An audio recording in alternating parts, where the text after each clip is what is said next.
Well, thank you, Mr. Speaker, and the Honourable Member is right to raise this issue. I would reiterate Project Gigabit, which is a very ambitious £5 billion project to reach the hardest to reach areas outside of the commercial scope.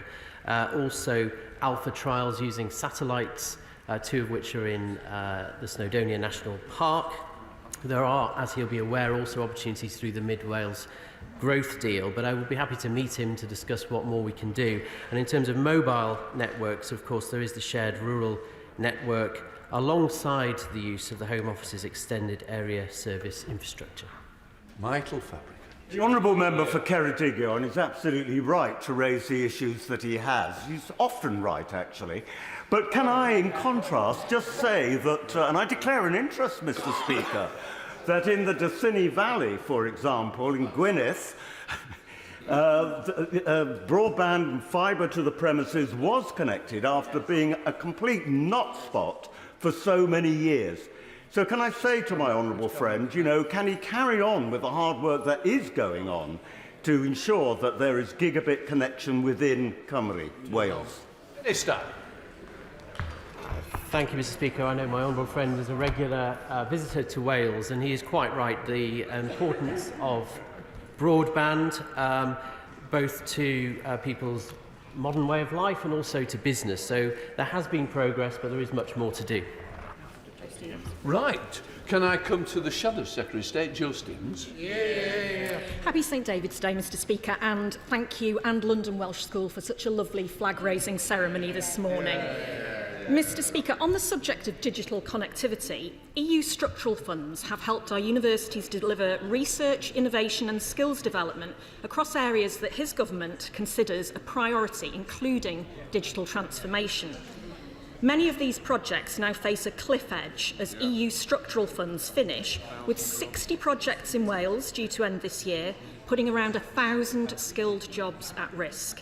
What conversations has he had, and the Secretary of State had, with Cabinet colleagues to protect those valuable skilled jobs? Well, I thank the Honourable Lady for that question, and she is right that academic institutions have been very reliant on EU structural funding in the past. There is, of course, the Shared Prosperity Fund coming forward, which is a need for them to apply to. I know my colleague, the Secretary of State, is visiting all universities across Wales, and I've accompanied him to Bangor University, and I've also visited Wrexham University very recently, and they are adjusting to the new landscape. Joe Stevens. Going back to the subject of gigabit, the government's Project Gigabit boasts that it's going to deliver lightning-fast, reliable broadband to every corner of the UK, but the project update that was published this week by his government shows that Wales has the lowest coverage of any of the home nations, just 57% compared, for example, to 73% in England and 89% in Northern Ireland. So doesn't that represent yet another broken promise by the Tories to Wales? Well, the Honourable Lady is aware that the geography and topography of Wales does make connections, digital connections, more tricky than in some other areas, but she's also aware that actually it's the Welsh Government that have been leading on the rollout of broadband in Wales in conjunction with BD UK, and I agree with her there needs to be more work done to improve those figures. Liz Saville-Roberts. Iawn Lefarydd, a dydd Gwyl Dewi hapus I chitha ag I bawb. Happy St David's Day to everybody. Although the Minister might blame the mountains, it's evident that poor connectivity in rural areas is clearly one of the factors holding businesses back. Another one is trade barriers, particularly for Holyhead. Pre-Brexit, about 30% of all trade through the port went on to Northern Ireland from Dublin. That trade has collapsed and it is not protected by green lanes. Stella Line says there does need to be a solution to the disparity. Can he come up with a solution to protect Holyhead from his government's policy? Well, the Right Honourable Lady recently attended a debate in Westminster Hall that I responded to, where she was making the case for a free port in Holyhead, and she knows that there are opportunities through free ports to boost the trade through Holyhead, as well as other ports in Wales that are also seeking the same designation. So I'd urge her to continue that fight. Liz Saville-Roberts. I would urge his government, therefore, to bring forward with news, because Wales desperately needs 2 free ports at least. Now, the Prime Minister said yesterday Northern Ireland is in the unbelievably special position in having privileged access not just to the UK market, but, hey, also to the EU single market. This is an excellent argument for Plaid Cymru's policy to rejoin the single market. Why isn't it good enough for Wales? Okay. Well, Wales voted to leave the EU quite decisively, and she knows that the situation in Northern Ireland is really quite different to that in Wales, and there's been a carefully put together deal to accommodate that situation, and I feel quite sure that the EU is not in the business of allowing what she suggests. Rhys Villiers. Question number 2, please, sir. Secretary of Mr. State. Speaker, Guy Hefyd, Domino, Deeth Gold, Dowie, Happy Pawb. Thank you very much. Mr. Speaker, with permission, I will answer questions 2 and 7 together. Health is a devolved matter, and therefore we have no control over how the National Health Service is delivered in Wales. That is a matter for the Welsh Labour Government. But improving health outcomes for people across the UK is, of course, a priority for this government, and we have made sure that the devolved administrations have the funding to enable to deliver the same high standards of care that have been delivered in England by this Conservative government. Rhys Villiers. Does he agree that a top priority for the Welsh Government should be helping 45,000 people who are currently waiting more than 2 years for treatment in the NHS in Wales, rather than they're focusing on things like banning meal deals and axing road improvement schemes? Secretary of State. Mr. Speaker, I agree completely with my right honourable friend. Figures from the ONS this week suggest that around 1 in 5 people are now on a waiting list in Wales, as opposed to just 1 in 18 people in England. And as my right honourable friend has just pointed out, 50,000 people have been waiting more than 2 years for healthcare in Wales. I would far rather see the money that is going to be spent on creating extra Senedd members spent on delivering healthcare in Wales. Go longer. Speaker, so despite the Welsh Government receiving £1.20 for every pound spent in England on public services, they actually only spend £1.05 of that money. So does my right honourable friend agree that the Welsh Government should spend less time and money on expanding the Senedd and putting tampons in men's toilets and focus on delivering a proper service for the people of Wales? Yeah, here we are, Secretary of State. Mr. Speaker, I agree completely with my honourable friend. The 50,000 people who are in pain on waiting lists at the moment, I'm sure, would far rather see the money, the £100 million that will be spent on expanding the Senedd, being spent on delivering healthcare and reducing waiting lists in Wales. Geraint Davies. Yeah, the Secretary of State will be aware that higher levels of poverty give rise to higher cost of healthcare and higher absolute numbers of people needing healthcare.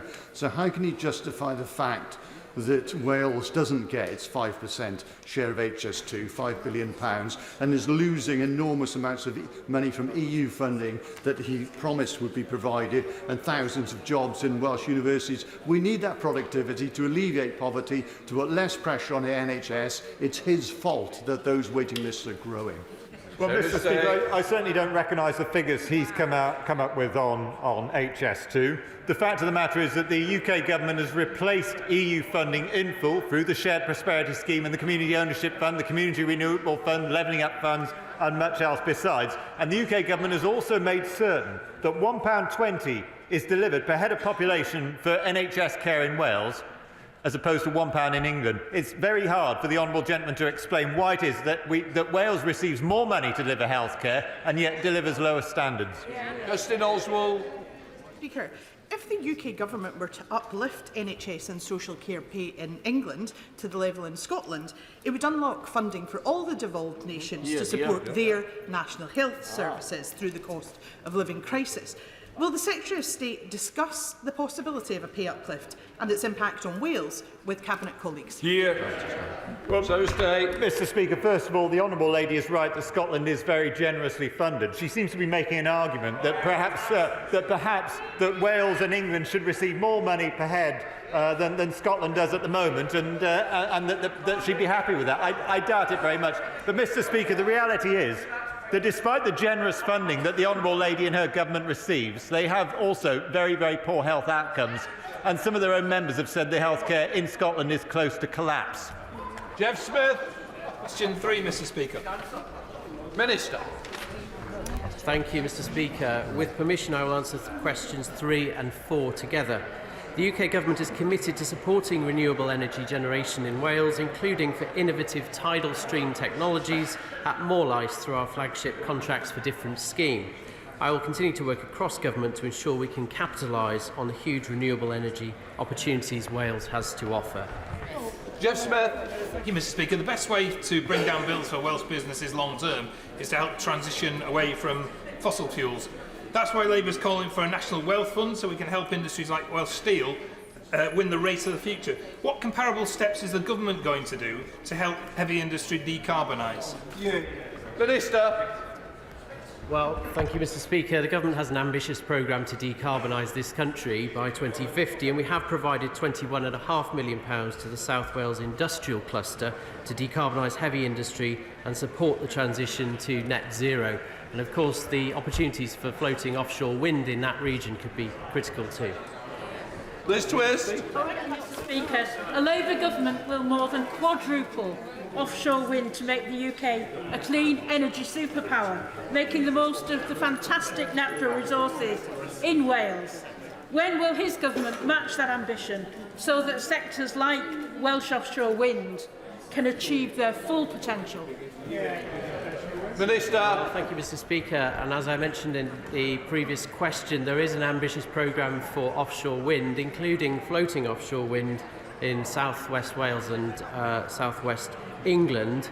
There is an intention for 4 gigawatts of power to be provided through the Celtic Sea by 2035 and many more gigawatts into the future. Committee, Stephen Crabb.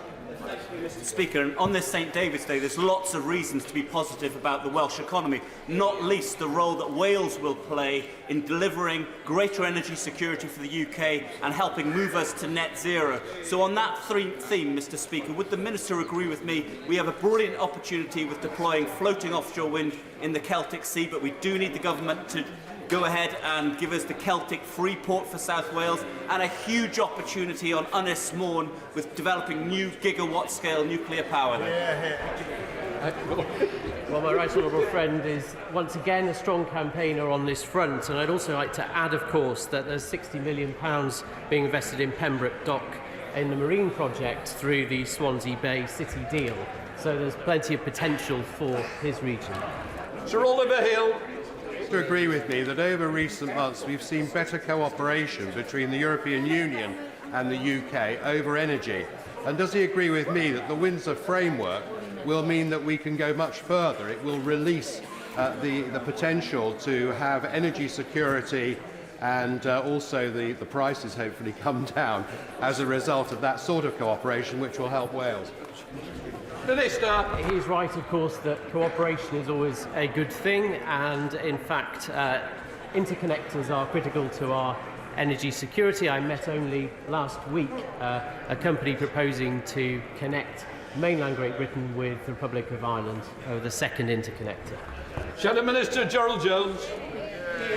Thank you, Mr Speaker. We know oil and gas producers have been making record profits for more than 18 months, but his government's paltry windfall tax began in May last year. So can I ask the Minister how his government can justify leaving billions of excess profits untouched while so many people across Wales are struggling with household bills and the rising cost of living crisis? Minister. Thank you, Mr Speaker. Well, mercifully, energy costs do appear now to be on a downward trajectory, but he'll be aware that there's been up to 70% tax taken off energy producers through windfall tax, which is bringing a great deal of money into the Treasury to help to fund the support packages that people are relying on. 5, Mr Speaker. Sarah's Day. Mr Speaker, I share the concerns of everyone in the House about the grave allegations of misogyny that have been made about the Welsh Rugby Union, and the recent contract negotiations with players has also been a matter of concern. Rugby has always been at the heart of Welsh culture, and as such I was pleased to meet with the acting Chief Executive Officer, Nigel Walker, recently. He is an honourable man and very well thought of, and I'm sure he takes these allegations seriously and will be dealing with them. Dr Luke Evans. And half English. The game at the weekend can often be difficult, but one thing that unites it is being a rugby fan. Now, here in England, I've met with the CEO of the Premiership Rugby, the CEO of the RFU, and the Minister to ensure good governance. What conversations has he had with Welsh-led Labour government to ensure that players, the fans, and good governance secure rugby union at its elite start in Wales? Secretary of State. Well, Mr. Speaker, obviously sport is a devolved matter, but I have had conversations not only with Nigel Walker, but also with other members of the WRU in an informal way. The UK government, and I'm sure the Welsh government, were appalled by these allegations, and I would be happy to work with Welsh government, the WRU, or any other body, including the external body that's been set up to look at this in order to ensure that these are properly dealt with. Anna McMorran. Thank you, Mr. Speaker, and dydd Gwyl Dewi Sant hapus. And I'm sure everybody is concerned by these allegations of discrimination and misogyny within the WRU that victims have come forward and said they have faced. Can I ask the Secretary of State what conversations he's having with his own colleagues in DCMS about this very matter and what pressure they can then put on the WRU to address these very serious allegations? Well, Mr. Speaker, the Honourable Lady will be aware that the sport is a devolved matter, but I can only say to her that those concerns will be shared in DCMS, and these sorts of allegations haven't just been made about rugby, they have been made about other sports as well. So I think there is a nationwide problem. I know my colleagues in the DCMS will be doing everything that they can to deal with allegations like this in England, and I can honestly say to her I would be very happy to work with her, with the WRU, with Welsh Government or any other body that has some means of dealing with this. We must absolutely make sure that sport is safe for women, safe for minorities, safe for everyone to take part in without any form of Simon Baines. Number 6, please, Mr. Speaker. Secretary of State. With your permission, Mr. Speaker, I will answer questions 6 and 11 together. I have regular discussions with ministerial colleagues about how the £330 million allocated to Wales so far through Levelling Up funds is supporting communities, creating jobs, driving up economic growth and keeping this government's commitment to ensure that Wales does not lose a penny as a result of coming out of the European Union. Simon Baines. Mr. Speaker, the Labour Welsh Government has let down Clwyd South and Wrexham very badly by scrapping the A483 junction upgrade, which would have unlocked substantial investment and jobs in our community. Would my right honourable friend agree that the Welsh Government needs to support and maximise the benefits of the UK Government's Welsh Levelling Up Fund projects by investing in road upgrades across Wales? Mr. Speaker, I think my honourable friend makes an excellent point. The Welsh Government's response to the road review gives the impression that Wales is closed for business by determining that no further road building projects will take place. I urge the Welsh Government to consider what the impact is on the economy of not building roads and what is going to be the impact on the long-term prosperity of Wales, and consider how they might build on the record of support that Wales has received through Levelling Up funds and city and growth deals by rebuilding roads and improving connectivity across Wales. Alan Kearns. Mr. Clwyd, that did go Dewi hapus. The Levelling Up Fund offered the prospects for communities that have been ignored by the Welsh Labour Government for many, many years. Barry is such a community. But during the last Levelling Up Fund application, Cardiff Bay, that has received billions of pounds in regenerations over recent decades, received a further £50 million in Levelling Up funding, but Barry, Making Waves, which is delivering a marina for project, was ignored. What hope and prospect and opportunity can I offer people in Barry for the next round of Levelling Up funding? Well, Mr. Speaker, I fully understand my right honourable friend's disappointment that the bid was not successful on this occasion, and I pay tribute to him for being such a champion for that particular bid and for his own constituency. And I would suggest to him that there is going to be a third round of Levelling Up funding, and I hope that local authorities that have not thus far been successful will apply in round 3 of Levelling Up. Will the Minister please join me in congratulating Mountain Ash in my constituent Cynon Valley for being shortlisted for the Let's Celebrate Towns competition, which has been announced here in Parliament this evening. But on this St David's Day, will he also now join me in urging UK Government to restore the £1.1 billion missing in Wales and allow Welsh Government to administer those funds to enable every community in Wales, including Cynon Valley, to thrive? Secretary of State. Well, first of all, Mr. Speaker, I'd like to say Songavachiyadayan to the constituents of the Honourable Lady. As far as the figure that she's just quoted, I don't recognise that. The UK government has made sure that record funding has flowed through to Welsh Government, and in replacing the funds that we used to receive from the European Union, we've made sure that Wales has not lost out by one penny, and the UK government has been working directly with the 22 local authorities across Wales, including hers, to ensure that we can continue to deliver jobs and prosperity and growth in Wales. Dugan. Thank you, Mr. Speaker. The Minister says he doesn't recognise the £1.1 billion. Well, the people and communities of Wales will recognise the £1.1 billion when it fails to materialise any significant improvement in their communities in healthcare outcomes or in business investment. What will he do to compensate the people of Wales for the paltry levelling up funding that is no match for European funding? Mr. Speaker. The honourable gentleman will know perfectly well that it isn't just levelling up funding that is replacing EU funds. It's levelling up funds, community ownership funds, community renewal funds, shared prosperity funds, and on top of that, the government is delivering nearly £790 million in growth deals. Wales has not lost out by one penny as a result of the UK government implementing the result of the referendum in which the people of Wales voted to leave the European Union. More. Secretary of State. Mr. Speaker, this government has provided an unprecedented package for non-domestic energy users through this winter worth £18 billion. And our new energy bills discount scheme will provide a discount on high energy costs to give businesses certainty whilst limiting taxpayers' exposure to volatile energy markets. Thank you, Mr. Speaker. I do welcome the Secretary of State's support running up to April, but he must accept that the changes that the government are introducing from April is also bringing about huge amounts of uncertainty for many businesses, including my Ogmore constituency. There's one particular business that is looking at potentially making several hundred of their workforce redundant because they're unable to get some guarantees on funding for their business beyond April. Will the Secretary of State agree to meet with me to see what work we can do to try and ensure this business is secured and convince the Chancellor that more support is needed for businesses in Wales and across the UK in the budget? Well, Mr. Speaker, I certainly know the Chancellor and the Treasury have been having discussions with businesses in Wales about what support can be given, but I would be perfectly happy to meet with the honourable gentleman and the business in his constituency to see what further support can be given to them. Virginia Crosby. Businesses on Honest Morn have been impacted by the cost of living crisis, compounded by lack of investment in key infrastructure. With the cancellation of plans for a third Menai Bridge, it's clear that Labour and their plied chums in Cardiff would rather Anglesey be on a road to nowhere. Does the Secretary of State agree with me that a free port on Anglesey would demonstrate that my constituency of Honest Morn is on a super highway to the future?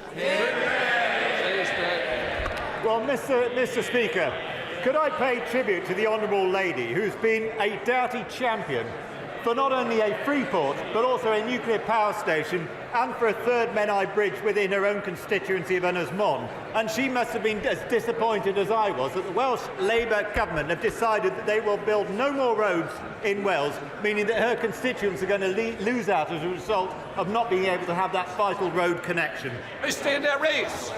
Please, Mr. Speaker. Minister. Thank you, Mr. Speaker. This government is committed to delivering high-quality public services. For instance, by next month there will be a record number of police officers serving communities across Wales. And we've seen crime decrease by 10% across England and Wales between 2021 and 22. As she's aware, many public services, including health and education, are devolved in Wales. Christina Rees.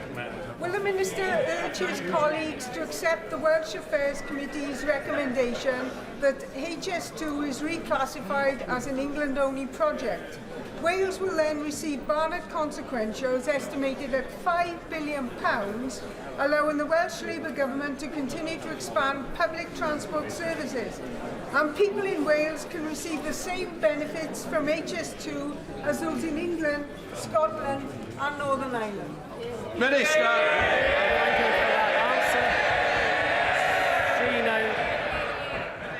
answer. she knows HS2 is an England and Wales project, is an important backbone of Britain's rail infrastructure, and the important thing for Wales is to be able to plug into it and take advantage of it. We also need to see in Wales a roads review that the Welsh Government has brought forward being scrapped with investment in our roads also. That completes questions. Shh. Before we come to Prime Minister's questions, I would like to inform members that a book of condolences for Baroness Boothroyd has been placed outside the library. I would like to point out that our live subtitles and British Sign Language interpretation of proceedings are available to watch on parliamentlive.tv. We start with questions, Prime Minister. Justin Mathers. Question number 1, please, Mr. Speaker. Mr. Speaker, may I wish everyone, but in particular my honourable friend from Montgomeryshire, a very happy St David's Day. Mr. Speaker, this morning I had meetings with ministerial colleagues and others. In addition to my duties in this House, I shall have further such meetings later today. Thank you, Mr. Speaker. The Prime Minister understands the importance of NHS staff because he was out there every Thursday night clapping for them during the pandemic. He must therefore also surely know that he hasn't got a hope of dealing with the NHS crisis if he doesn't invest in its workforce. We have a plan to double medical school places and end the scandal of straight A students being denied the chance to become a doctor. Patients support our plan. The NHS supports our plan. Even his Chancellor supports our plan. Why doesn't he? Mr. Speaker, the honourable gentleman needs to keep up. We are doing a workforce plan for the NHS. There are tens of thousands more doctors, more nurses in the NHS, record number of GPs, record investment in the NHS. That's what you get with a Conservative government delivering. Mr. Speaker, will the Prime Minister join me in congratulating the staff of Nottingham University Hospitals Trust, who, faced with a challenging winter with 300 COVID and flu patients, as well as thousands of appointments affected by industrial action, who have succeeded in reducing the backlog of those awaiting more than 18 months for surgery by a quarter in just a month? And will he further reaffirm the Government's commitment to the redevelopment of the Queen's Medical Centre and City Hospitals, the second biggest hospital investment programme in the country? Prime Minister. Well, I join my honourable friend in thanking everyone at Nottingham University Hospitals Trust for their fantastic work, and I can confirm that we are committed to a new hospital scheme at Queen's Medical Centre and City Hospital as part of our new hospital programme. I know that progress is being made, and I look forward to seeing the project come to completion. We now come to the Leader of the Opposition, Keir Starmer. Thank you, Mr. Speaker, and can I join the Prime Minister in wishing everybody a happy St David's Day. Mr. Speaker, after 13 years of Tory failure, the average family in Britain will be poorer than the average family in Poland by 2030. That's a shocking state of affairs. If the Tories limp on in government, we're going to see a generation of young people learning to say Auf Wiedersehen, pet in Polish, aren't we?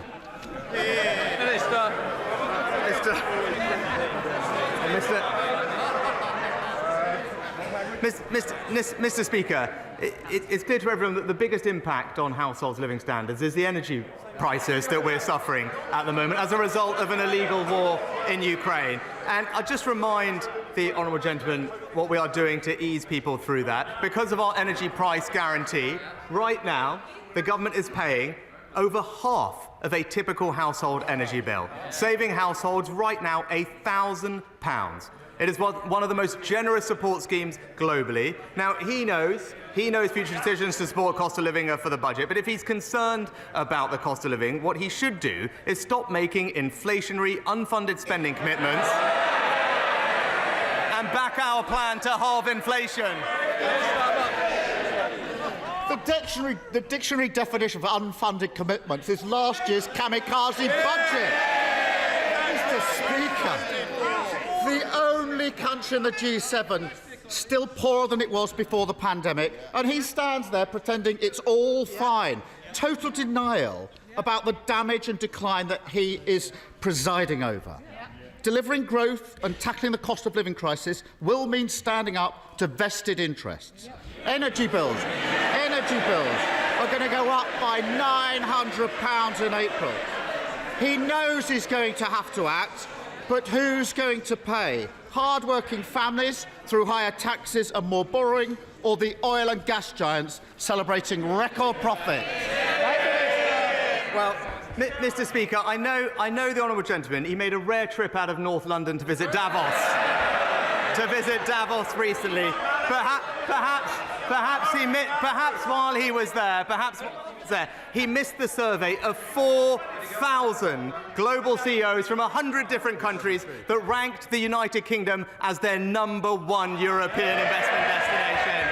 Now, if he's serious about getting the economy growing, then he should stand up to the vested interests in the unions and back our minimum service levels. Mr. Speaker, here's the thing. All the CEOs of business saying there's only one party with a plan for growth, and it's this party here. And there's only one party that broke the economy, and they're sitting there. Now, on energy bills, it's not as complicated as he pretends. Oil and gas companies are making vast, unexpected profits, whilst working people face misery of higher bills. He can boast all he likes, but companies like Shell didn't pay a penny in windfall tax last year, and they're still not paying their fair share now. Why doesn't he admit his mistake, get rid of the loopholes in his botched windfall tax, and finally choose family finances over oil profits? Mr. Speaker, there's a theme here. He seems to forget, as Chancellor, I introduced a new tax on energy companies. Energy companies will pay a 75% tax rate on extraordinary profits, comparable, indeed higher than other North Sea nations. Now, that's what his shadow levelling up secretary called for recently, but I've got good news for them. We did it a year ago. They've got to keep up. Now, I know, Mr. Speaker, they claim to support levelling up, but they really do need to keep up. He introduced a tax on Shell and they haven't paid a penny. Fantastic work. If he was serious about investing in the future of the country, he'd start with housing. A few months ago, his backbenchers forced him to scrap house building targets. At the time, he stood there and said it would mean they would build more homes. Well, would you believe it? A few months later, the Home Builders Federation say house building is going to fall to its lowest level in 75 years. Now, he can change course on this. He can bring back targets and planning reforms, or he can duck that fight and let a generation down. Which is it?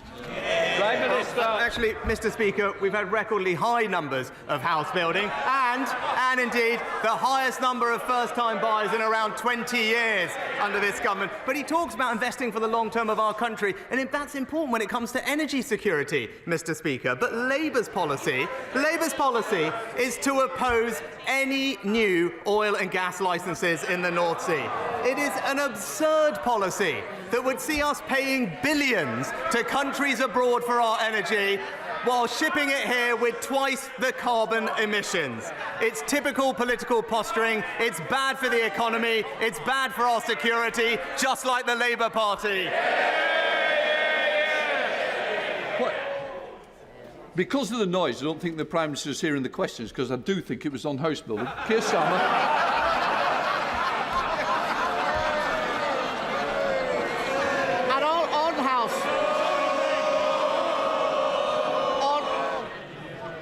On house building, Mr. Speaker, that's the lowest level for 75 years. A whole generation of people desperate to get on the housing ladder, 13 years in power, and all he's got to say to them is, it's somebody else's fault, let me deflect. No wonder they're furious with his government. And it's not just bills or housing. Families are paying over £1,000 a month just to send their child to nursery. If he scrapped his non-dom status, he could start to fund better childcare, put money back in people's pockets and get parents back to work. Seems a pretty simple choice to me. So what's he going to choose? Wealthy tax avoiders or hard-working parents? Well, Mr. Speaker, if we want to see what happens with house building under a Labour government, just look what's going on in London, Mr. Speaker. And when it comes to tax, the facts don't suit his argument. Let's just go over them. The wealthiest pay more tax, the poorest pay less tax than under any year of the last Labour government, Mr. Speaker. Now, about his plans, he's already spent the money he claims he'd raised from that policy on 5 different things, Mr. Speaker. It's the same old Labour Party, always running out of other people's money. Yes, so much. Mr. Speaker, he's never happier than he's pretending everything's fine or blaming someone else. And didn't we just see it there? He is choosing tax avoiders over hard-working parents. Mr. Speaker, I don't want to finish this session without asking about the COVID disclosures in today's Daily Telegraph. Now, we don't know the truth of what happened yet. There are too many messages and too many unknowns. Oh, but families across the country will look at this, and the sight of politicians writing books, portraying themselves as heroes, or selectively leaking messages will be insulting and ghoulish spectacle for them. At the heart of this is every family who made enormous sacrifices for the good of the country, or who tragically lost loved ones. The country deserves better. The COVID inquiry has already cost the taxpayer £85 million and hasn't heard from a single government minister yet.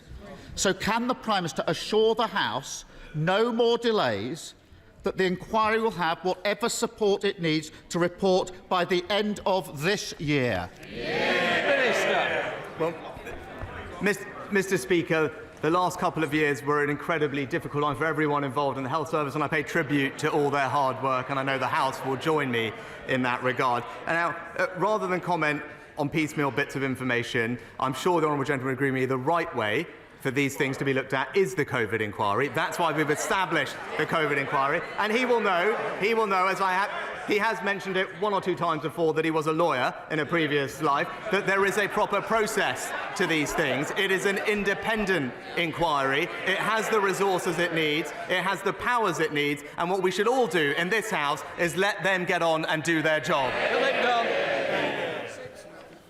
I warmly welcome the Prime Minister's work to resolve the Rubik's Cube of the Northern Ireland Protocol. This opens the prospect for resuming more positive relations with our nearest neighbours.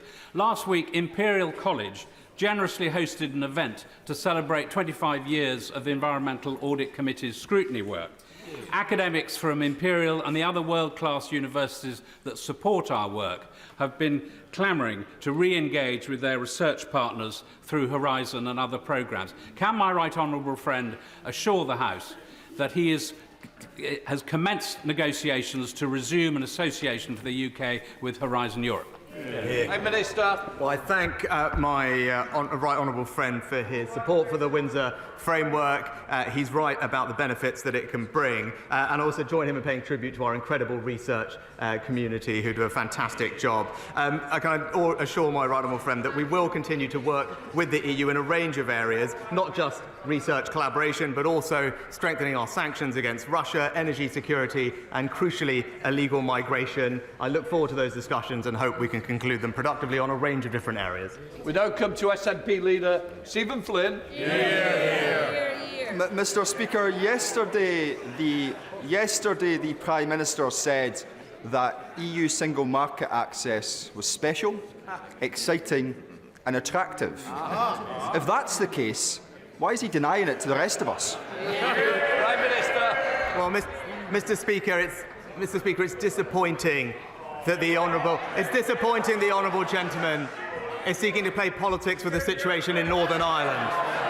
Northern Ireland, as he well knows, has a unique place in the United Kingdom, and what we are trying to do is restore the balance inherent in the Belfast Good Friday Agreement, and he would do well to acknowledge that.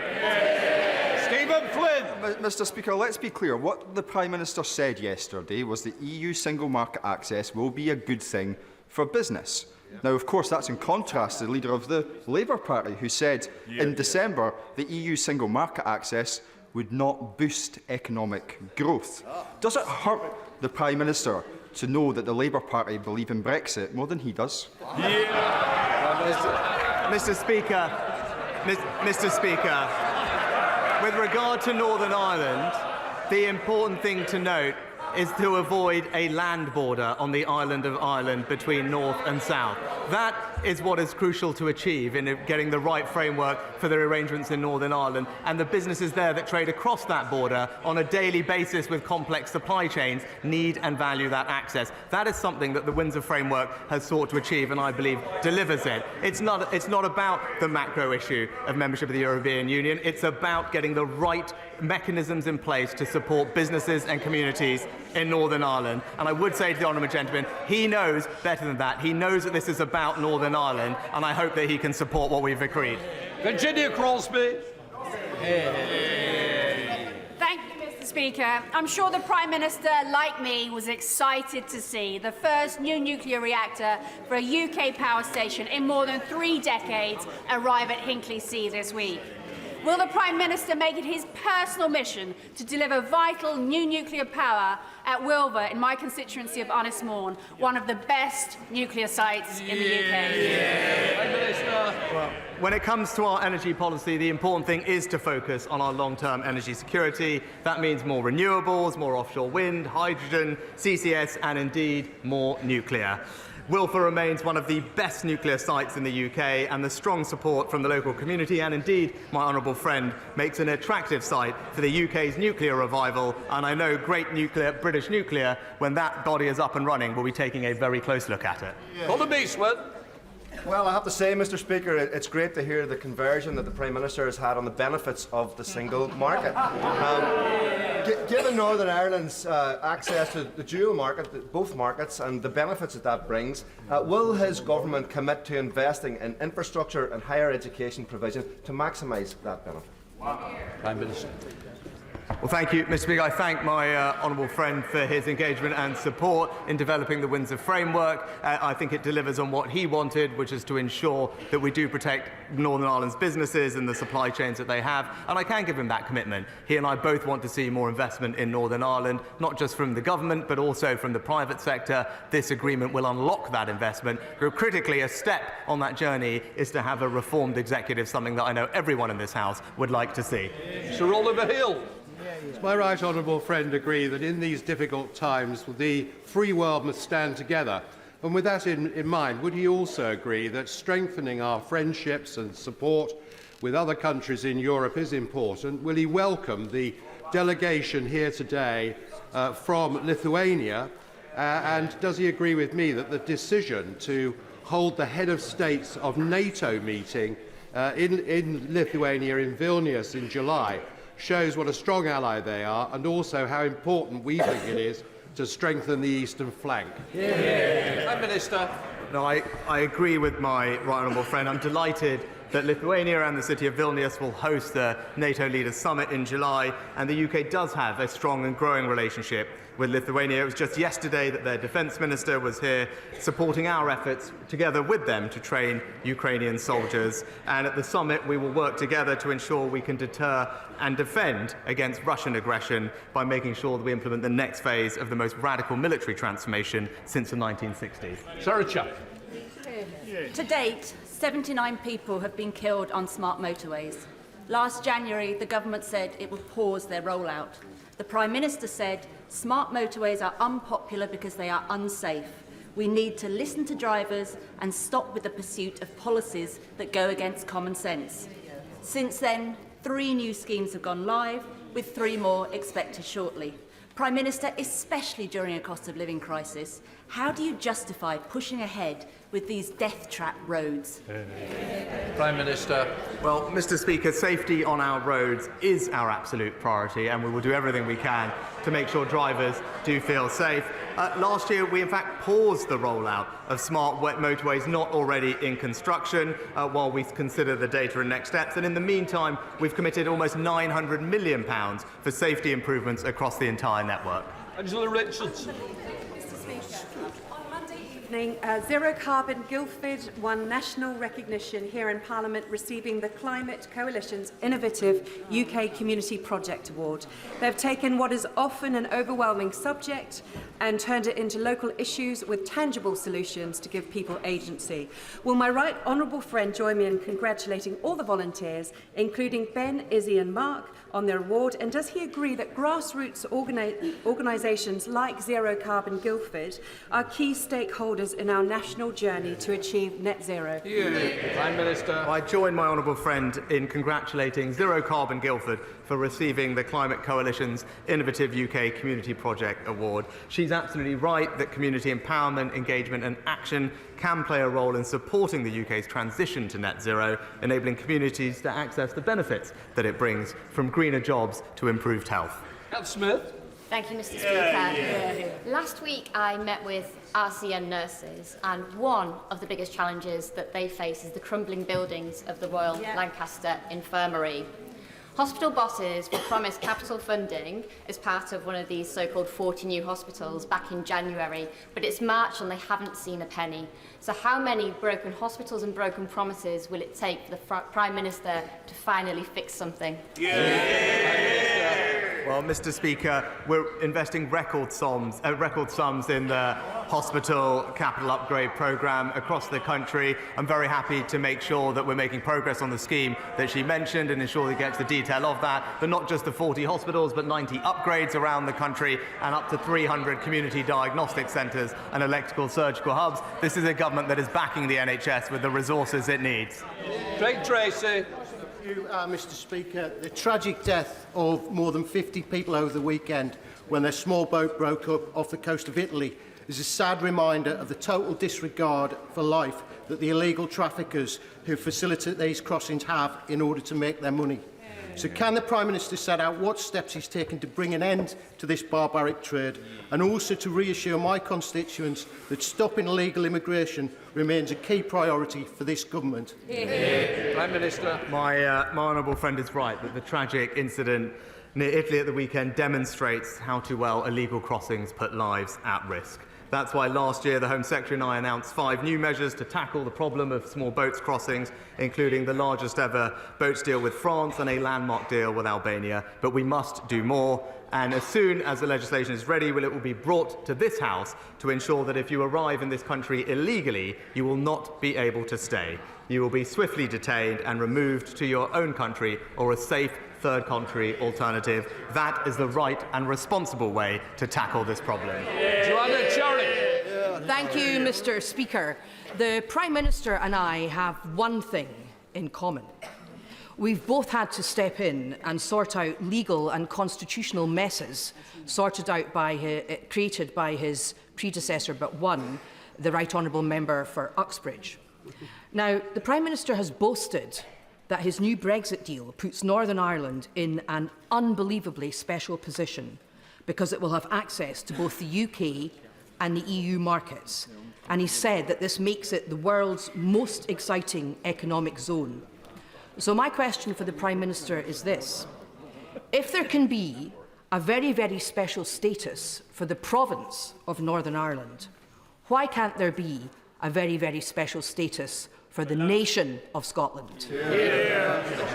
Well, Mr. Speaker, there is a very special status for the nation of Scotland, and that's inside our United Kingdom.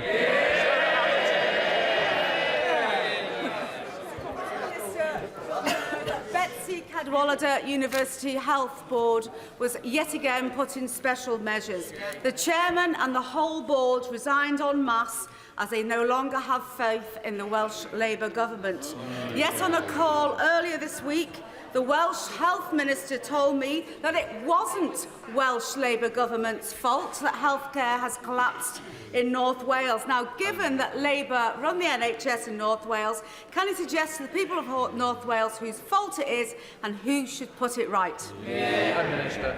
Well, Mr. Speaker, I share my honourable friend's concern, and the House will know that health is a devolved matter for the Labour-run government in Wales, where 1 in 5 people, Mr. Speaker, in the entire country of Wales are now on a waiting list. So the government there should focus on the people's priorities and start cutting waiting lists, as we are doing here in England.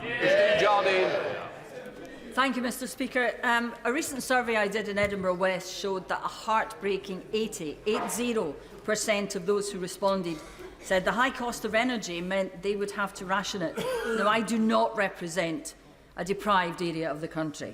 And almost a quarter of Scottish homes now live in fuel poverty, not helped, of course, by the total absence of an insulation programme by the Scottish Government. So will the Prime Minister now accept that to allow the price cap to rise will only make things worse for millions of families?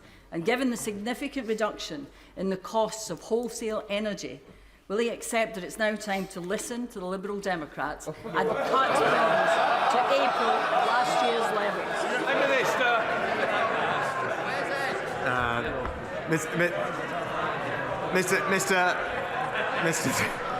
Mr. Speaker, it's the Liberal Democrat shadow energy secretary who said that there was no role for nuclear power in our future energy industry is not something that we need to listen to. But with regard to supporting people with energy bills, as I said earlier, because of the energy price guarantee, we're paying typically around half of a family's energy bill at the moment. That's worth £1,000 at the moment. But the support doesn't end there, Mr. Speaker. Over this next year, there will be around £1,000 of direct support to the most vulnerable families across the nation with their energy bills. And with regard to energy efficiency, I agree with her, it is important, which is why this government has allocated over £6 billion over this Parliament. And the new schemes that we've just put in place will help hundreds of thousands of households across the country, saving them around £300 on their bills through improvements to their energy efficiency. And you're right, it should be available everywhere, including in Scotland. Alberto Costa. Thank you, Mr. Speaker. As chairman of the All-Party Group for Greece, can I put on record how sad we all are for the tragic train accident that's happened in Greece and for the tragic loss of life? Mr. Speaker, double child rapist and killer Colin Pitchfork is once again up for parole next month. Now, I know the Prime Minister doesn't have any decision-making process in terms of the Independent Parole Board, but can he organise an urgent meeting with the Secretary of State for Justice so I can refer my constituents' views about this dangerous man and he can take that into account in his submissions to the Independent Parole Board? Well, Mr. Speaker, Pitchfork's crimes were heinous, and our thoughts remain with Linda and Dawn's friends and family. My honourable friend knows that it is for the Parole Board to determine these decisions, but my honourable friend, the Deputy Prime Minister, will be submitting his views on the Pitchfork case to the Parole Board before the oral hearing, is happy to meet with the honourable gentleman again, and we have also recently published a root and branch review of the Parole Board system, which outlined our plans to introduce greater ministerial oversight, and I look forward to having the contributions and thoughts on that from my honourable friend. Thank you, Mr. Speaker. Yesterday, new figures showed that there's been a 26% increase in people sleeping rough. Meanwhile, a Conservative Party donor spent £25,000 on a crystal-encrusted portrait of the Prime Minister, and another paid £40,000 for a shooting trip. Wow. Doesn't this show just how out of touch the Conservative Party is on the cost of living crisis? Well, Mr. Speaker, rough sleeping levels are actually 35% lower in this past year compared to the peak. That's partly as a result of the £2 billion of extra investment that we've made over these 3 years to tackle rough sleeping, and we continue to have one of the lowest rates of rough sleeping in the world globally when last measured. But we'll continue to do more, Mr. Speaker. We don't want anyone to have to sleep rough, and because of the innovations that we have made, we're taking more and more people off the streets, and the government will keep delivering more. James Sunderland. Mr. Speaker, last month the Pines Primary School in Bracknell achieved a good rating in its Ofsted inspection. That in itself is laudable. What's significant is that the Pines is now the 40th of 40 eligible schools in Bracknell to be graded good or outstanding. Mr Speaker, this clean sweep is an outstanding achievement and I'm very proud of everyone locally. So would the Prime Minister please join with me in congratulating our fantastic teachers, staff, governors and pupils, and also Councillor Gareth Barnard and the entire education team at Conservative-run Bracknell Forest Council. Well, Mr Speaker, education is the closest thing we have to a silver bullet for transforming people's lives, so I'm delighted to join with my honourable friend in praising everyone involved, from the councillor to the teachers to the staff to the governors, for delivering such fantastic results. They are in the business of providing tremendous opportunity for the children under their care, and we all owe them an enormous debt of gratitude. Chris Elmore. Thank you, Mr Speaker. Citizens Advice estimate that the number of households unable to afford their energy bills will double from 1 in 10 to 1 in 5 from April. Labour, Mr Speaker, has a plan to help struggling families right across the country now. Why can't the Prime Minister see the need to take action on energy bills now, avoid the cliff edge, and they can shout all they like, Mr Speaker, and stop plunging more people into poverty from April? Well, Mr Speaker, we are helping people now. We are helping people with the energy price guarantee that is ensuring that there is a £1,000 saving on their energy bills right now. And, Mr Speaker, we're providing further support over the coming year for the most vulnerable, with direct cost of living support worth up to £1,000, but also a record increase in pensions, record increase in benefits, and a record increase in the national living wage, because that's what a Conservative government does. Of ceramics businesses are SMEs, which has meant they've not received the level of support that many other energy-intensive sectors have. So will my right honourable friend look at what more support, particularly financial support, can be offered to help this sector to decarbonise and invest in energy efficiency measures? Prime Minister. Well, I know my honourable friend is a powerful advocate for his ceramics industry, and rightly so. It's been a pleasure to meet with him and his businesses in the past. He'll know that our energy bill discount scheme does support businesses with their energy bills through to March of next year, and there are a range of other funds we have to support energy-intensive industries, the scheme that he mentioned, but also the Industrial Energy Transformation Fund, which provides capital grants to businesses like his to help them decarbonise, and I look forward to discussing this with him and his businesses in the near future. Trick Ready. Thank you, Mr Speaker. It's been announced that on the 7th of May, a coronation choir will perform at Windsor Castle, comprised of some of the UK's keenest community choirs and amateur singers, such as refugee choirs, NHS choirs, LGBTQ+ singing groups and deaf signing choirs. If it turns out that any of the refugees taking part in that choir have arrived here on small boats or from a safe third country, should they be deported to Rwanda before or after they sing for the King?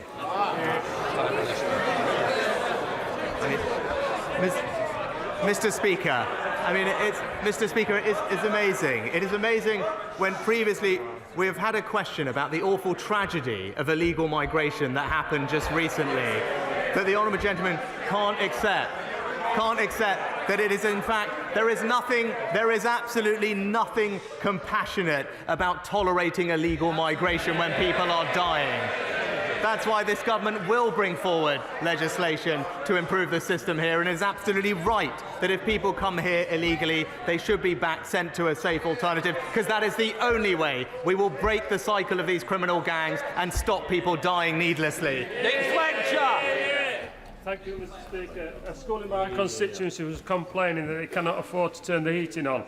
Yet this school and others are spending money on PSHE materials by organisations such as Stonewall and Jigsaw that are educating our boys and girls that they may not have been born in the right body or have an inner gender identity. Would the PM meet with me to see how we can stop this unscientific ideological education being taught in our schools and get our children learning what they should be learning in a warm, safe place? Mr Speaker, we have boosted school funding by around £2 billion in each of the next 2 years, which will help schools manage their energy costs. But we do expect schools to take responsible and sensible decisions on their RHSE materials and making sure that those materials are age appropriate, suitable, politically impartial and value for money. I look forward to discussing this with him in the future, and I will ensure that he gets a meeting with the relevant minister. Final question, Rosie Duffield.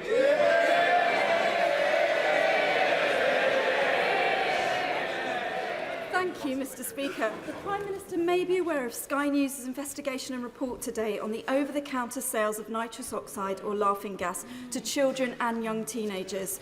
One alarming aspect is the change in the size of canisters from 8 grams to 620 grams, and ambulance call-outs related to overuse have tripled.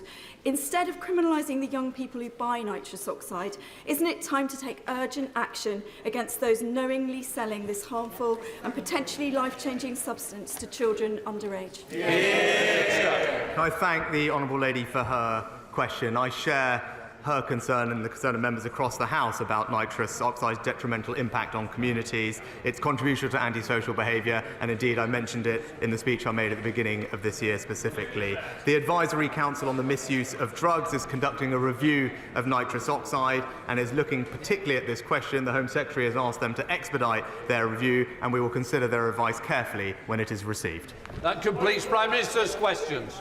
No, after urgent questions.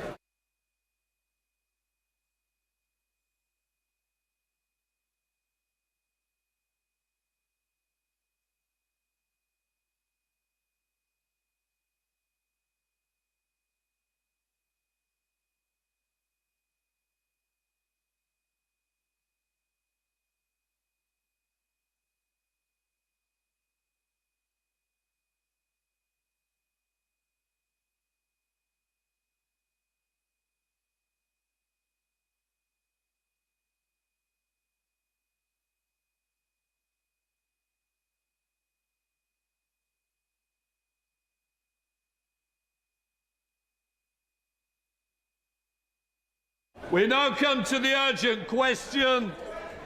Liz Kendall. Secretary of State, if you will make a statement on testing of care home residents during the COVID pandemic. Minister. Thank you, Mr. Speaker. The COVID-19 pandemic was an unprecedented global health emergency involving a novel coronavirus that we were still learning about day by day, even hour by hour. Even in those early days, the UK government and colleagues in my department